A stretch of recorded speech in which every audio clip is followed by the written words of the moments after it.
நான் இப்போ ஒரு ஆடியோ வந்து ப்ளே பண்ணுறேன். முத்துக்குமரன் வந்து தர்சிகா ஒரு பக்கம் போட்டு பொலன்னு பொளந்து விட்டுருக்காப்புல, இன்னொரு பக்கம் விஜய் விஷாலை வந்து வச்சு செஞ்சுருக்காப்புல. அப்படியே வந்து பார்க்கலாம்.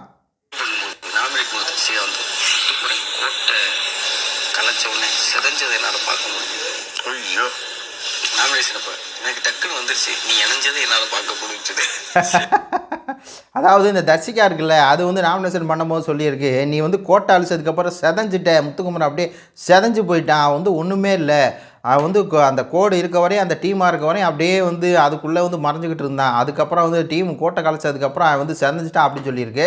அதுக்கு முத்துக்குமரன் அங்கேயே வந்து ஒரு விஷயத்தை வந்து சொல்லியிருக்காப்புல, இந்த மாதிரி வந்து நீ கூட தான் இணைஞ்சது அப்படின்னு சொல்லி இந்த விஜய் விஷால் இருக்கான்ல, அவனோட சேர்த்துக்கிட்டு அது ஒரு சில அட்டுழியங்கள் பண்ணுதில்ல, அதை வந்து வேறு லெவலில் வந்து போட்டு பொழந்து விட்டதெல்லாம் வேறு லெவல் அப்படின்னு தான் சொல்லணும்.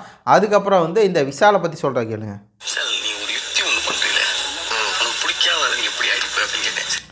அதாவது விஷால் வந்து ஒரு கேவலமான ஒரு யுத்தி பண்ணுறான்ல, அதான் போட்டு உடைக்கிறாரு. இந்த மாதிரி உனக்கு பிடிக்காதால நீ எப்பட்றா வந்து அடிப்ப அப்படின்னு சொல்லி கேட்கும்போது அவன் என்ன பண்ணியிருக்கான், இப்போ வந்து முத்துக்குமரன் வந்து அவனுக்கு பிடிக்கன்னு வச்சுக்கோங்களேன், டேரெக்டாக முத்துக்குமரன் அவன் அடிக்க மாட்டான். இப்போ முத்துக்குமரனுக்கு வந்து அருணை பிடிக்கல அப்படின்னா அப்போ அருணை ஃபுல்லாக ஏற்றி விட்டு அந்த மாதிரி அவரை அடிக்க வைக்கிறது.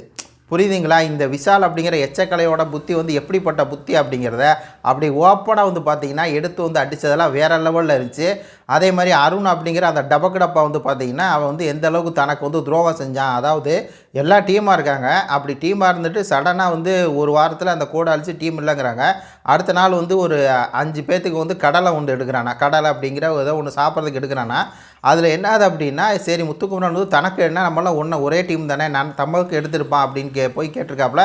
எனக்கு எடுத்தியா அப்படின்னு, இல்லை மச்சான் எனக்கு எடுக்கலை, உனக்கெலாம் எடுக்க கிடையாது, இந்த மாதிரி சத்யா, விஷால், அருண், அதுக்கப்புறம் சரி அந்த 2 பேர் அன்சிதா, தர்சிகா, அப்போ எனக்கு அவ்வளோதான் முடிஞ்சு ஒரு கோட்டை அழிச்சோன்னே முடிச்சிட்டாங்க, இதான் அவங்களோட குணங்கள் அப்படின்னு சொல்லி பார்த்தீங்கன்னா விஷாலை பற்றி, தர்சிகா பற்றி, அருணை பற்றி வேறு லெவலில் கிழிச்சு விட்ருக்காப்புல.